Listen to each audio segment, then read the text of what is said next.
नमस्कार दोस्तों, हम डीएलएड फर्स्ट ईयर के फोर्थ पेपर के बारे में पढ़ रहे थे। Child development and learning fourth paper में थर्ड यूनिट पढ़ रहे थे, मनोविज्ञान और सीखना। मनोविज्ञान और सीखना। आज की जो क्लास है वो बहुत ही महत्वपूर्ण है।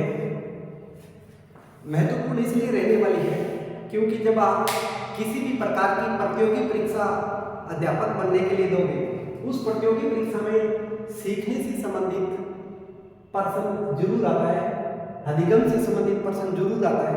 तो आज हम अधिगम के बारे में पढ़ेंगे, इसलिए इस वीडियो को थोड़ा सा ढंग से पढ़ना है और अपने दोस्तों को भी बताना है इस वीडियो के बारे में। तो थर्ड यूनिट है मनोविज्ञान और सीखना। आज हम सीखना अर्थात अधिगम,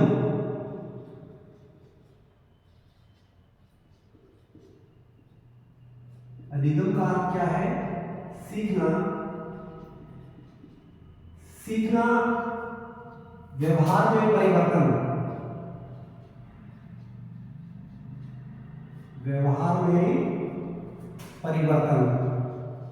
व्यवहार में परिवर्तन हमने कल अध्ययन किया था मनोविज्ञान के बारे में कि मनोविज्ञान है पहले आत्मा का विज्ञान, उसके बाद मन का विज्ञान, चेतना का विज्ञान और वर्तमान में कौन सा स्वरूप है? व्यवहार का स्वरूप है, अर्थात व्यवहार का विज्ञान कहा जाता है। तो व्यवहार का विज्ञान जेबी वॉटसन व्यवहार के विज्ञान के रूप में मनोविज्ञान किसने बताया था? जेबी वॉटसन ने। तो जेबी वॉटसन ने व्यवहार का जो विज्ञान है वही क्या है? मनोविज्ञान है। तो हम पढ़ रहे हैं सीखना। सीखना व्यवहार में परिवर्तन।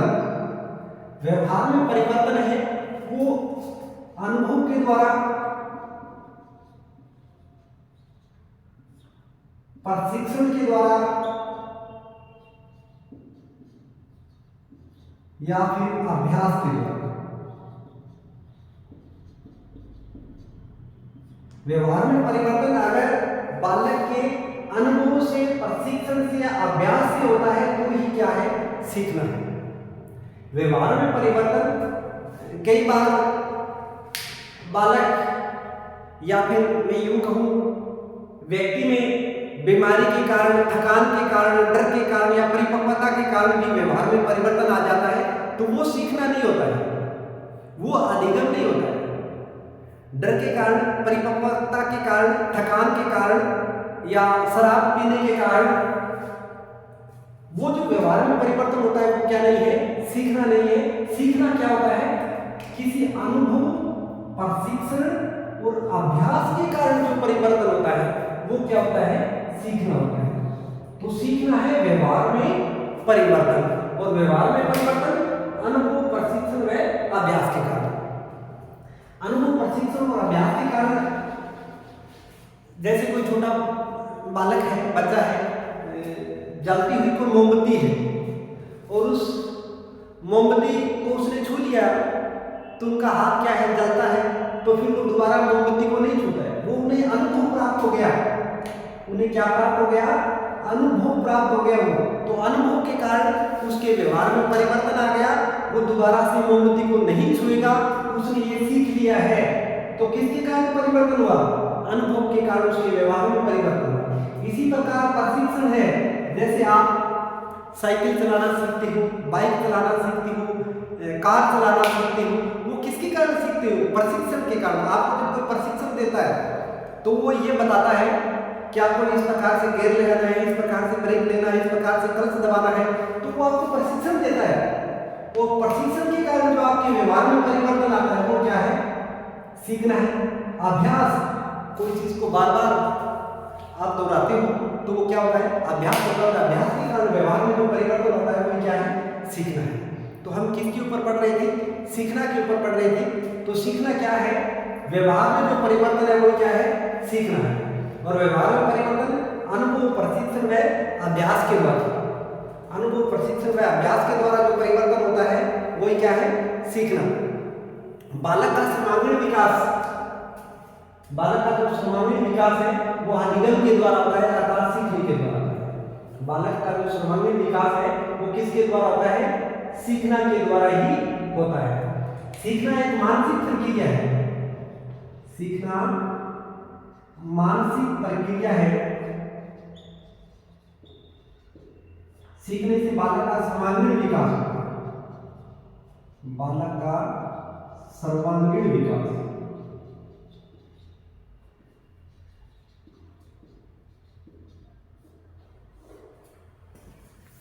तो व्यवहार में परिवर्तन, अब कई बार व्यवहार में परिवर्तन जैसे बीमारी से, डर से, थकान से, परिपक्वता से,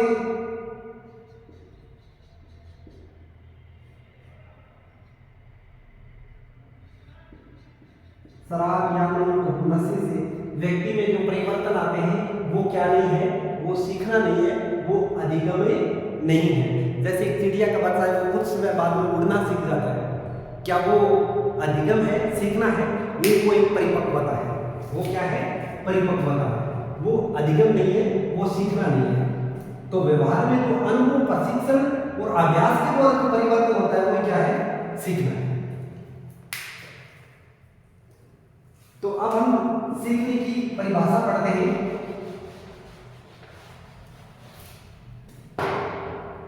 सीखने से जो व्यवहार में परिवर्तन होते हैं वो स्थायी और अस्थायी दोनों परिवर्तन होते हैं। स्थायी और अस्थायी, स्थायी और अस्थायी दोनों प्रकार के परिवर्तन होते हैं, परंतु इन दोनों के मध्य में परिवर्तन होता है, स्थायी और अस्थायी। इसलिए इसे मनोविज्ञान की परिभाषा में स्थायी परिवर्तन ही कहा जाता है। मनोविज्ञान की परिभाषा में सीखने को क्या कहा जाता है? व्यवहार में स्थायी परिवर्तन। तो सीखने की परिभाषा हो गई, व्यवहार में अनुभव, प्रशिक्षण व अभ्यास के द्वारा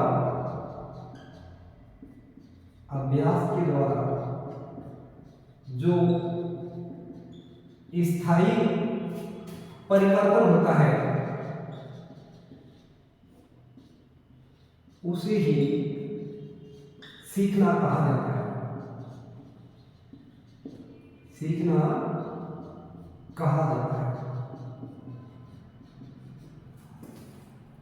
ये परीक्षा ये जो टॉपिक है वो अति महत्वपूर्ण है। आप जब कंपटीशन के टाइम में भी काम आएगा आपके। तो हम मनोवैज्ञानिकों ने अलग अलग परिभाषा बताई है सीखने की, अधिगम की। जैसे गेट्स है, हमारे मनोवैज्ञानिक गेट्स महोदय ने क्या बताया? अनुभव व प्रशिक्षण द्वारा, अनुभव व प्रशिक्षण द्वारा, अनुभव व प्रशिक्षण द्वारा व्यवहार में परिवर्तन ही अधिगम है, द्वारा व्यवहार में परिवर्तन ही सीखना है। सीखना कहूं या अधिगम कहूं एक ही बात है। गेट्स ने कौन सी परिभाषा दी है? अनुभव व प्रशिक्षण द्वारा व्यवहार में परिवर्तन क्या है? सीखना है। जब आप कंपटीशन की परीक्षा दोगे उसमें आपके सामने डेफिनेशन आएगी और 4 ऑप्शन आएंगे। 4 ऑप्शन में आपके सामने नाम लिखा होगा, Gates, Crow and Crow, Woodworth, Watson. इनमें से यह परिभाषा किसकी है? तो ये परिभाषा किसकी है? अनुभव व प्रशिक्षण द्वारा व्यवहार में परिवर्तन ही सीखना है। ये परिभाषा किसने दी थी? गेट्स ने। क्रो एंड क्रो ने अधिगम के बारे में क्या कहा है? क्रो एंड क्रो ने सीखना आदतों, ज्ञान में अभिवृद्धियों का अर्जन है। क्रो एंड क्रो ने क्या परिभाषा दी है? सीखना आदतों, ज्ञान व अभिवृद्धियों का अर्जन है। करो एंड करो, हमारे मनोवैज्ञानिक करो एंड करो, उन्होंने परिभाषा दी है सीखना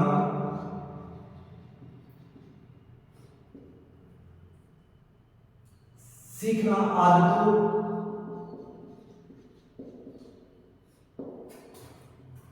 ज्ञान व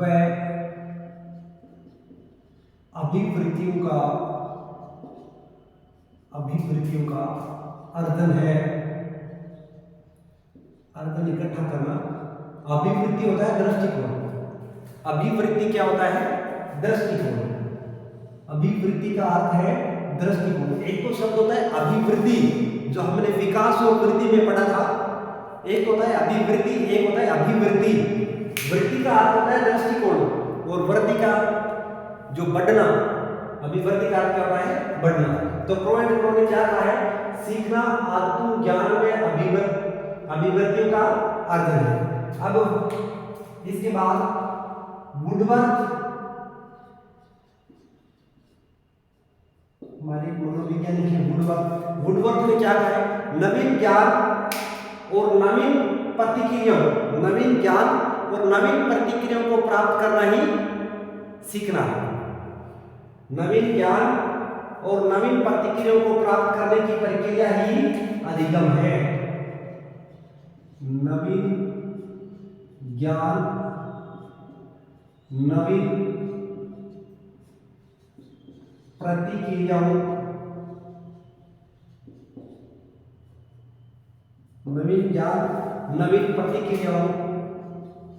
को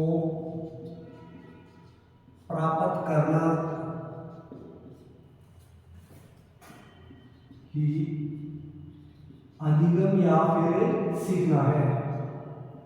ये हमने परिभाषा पढ़ी। जब डीएलएड का पेपर आएगा, स्पेशल डीएलएड HIMR किसी भी ट्रेड का हो, ये पेपर है वो कॉमन पेपर है। तो आपको सीखना के ऊपर टिप्पणी लिखनी है, अधिगम के ऊपर टिप्पणी लिखनी है। तो वहां आपको पहले तो सीखना क्या है इसके बारे में बताना है, और उसके बाद आपको दो तीन मनोवैज्ञानिकों की डेफिनेशन जरूर लिखनी है, परिभाषा जरूर लिखनी है। तो वुडवर्थ ने क्या कहा है?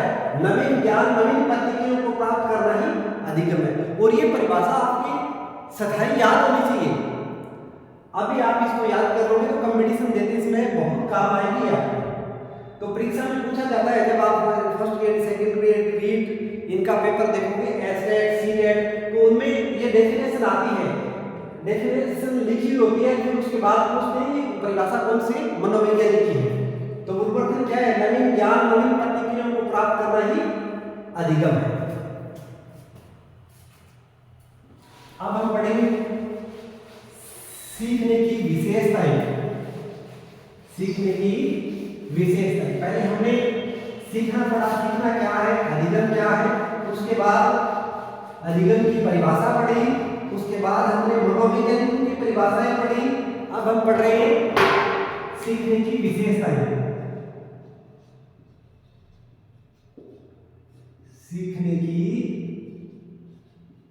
विशेषताएं अर्थात परिभाषाएं। सीखने की विशेषताएं अर्थात अधिगम की विशेषताएं। सीखना क्या है? व्यवहार में परिवर्तन। ये तो हमने पढ़ लिया। सीखना क्या है? व्यवहार में परिवर्तन। सीखना व्यवहार में परिवर्तन है। सीखने से बालक के व्यवहार में क्या आता है? परिवर्तन आता है। सीखना व्यवहार में परिवर्तन है। दूसरी विशेषता है, सीखना है वो जीवन पर्यंत है। सीखना जीवन पर्यंत। सीखना क्या है? जीवन पर्यंत। अर्थात गर्भकाल से लेकर व्यक्ति की आखिरी सांस तक क्या करता है? वो सीखता है। तो सीखना जीवन पर्यंत है। तीसरी विशेषता है, अधिगम प्राणी की अभिवृद्धि है। सीखना प्राणी की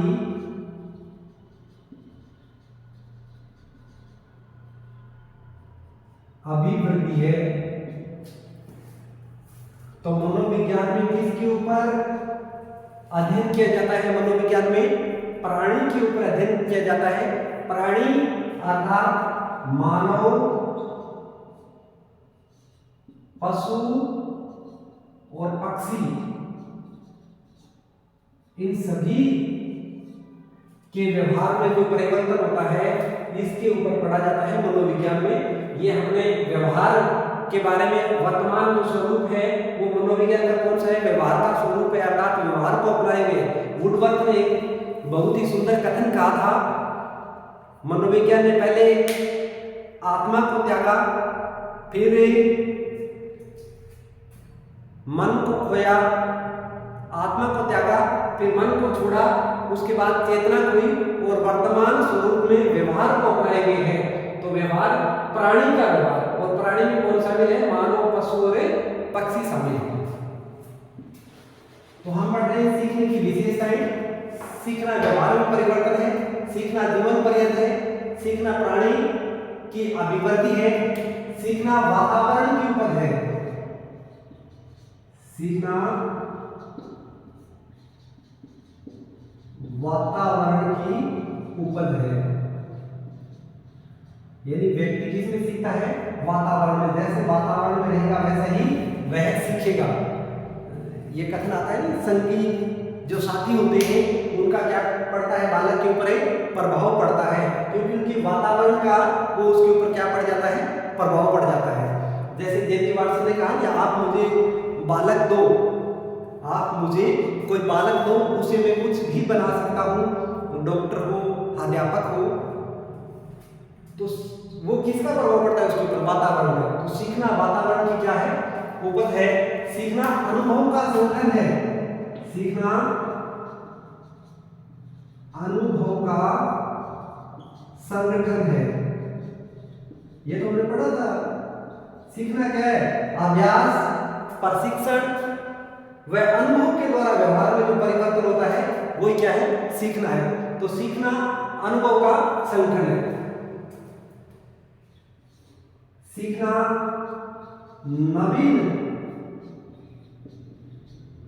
सीखना नवीन ज्ञान की उपज है, नवीन ज्ञान की उपज है। ये तो हमने नवीन ज्ञान, नवीन अभिवृद्धियों का अर्जन ही सीखना है। एक परिभाषा पढ़ी थी हमने वुडवर्थ की, नवीन ज्ञान और नवीन अभिवृद्धियों का अर्जन ही क्या है, सीखना है। किसकी परिभाषा है, वुडवर्थ की। नवीन ज्ञान और नवीन प्रतिक्रियाओं को प्राप्त करने की जो प्रक्रिया है वह क्या है, सीखना है। वो उस परिभाषा से ये विशेषता हुई, नवीन ज्ञान की उपज क्या है, सीखना है। सीखना क्या है, सार्वभौमिक, सार्वभौमिक, सर्वव्यापी है, सार्वभौमिक और सर्वव्यापी है। बालक, व्यक्ति कहीं भी सीख सकता है, वह हर जगह हर समय सीखता ही रहता है, हर जगह और हर समय सीखता ही रहता है। यानी हर समय और हर जगह व्यक्ति क्या करता रहता है, सीखता, अर्थात सार्वभौमिक और सर्वव्यापी है। सीखना सदैव लक्ष्योन्मुखी होता है, सीखना सदैव क्या होता है, लक्ष्योन्मुखी।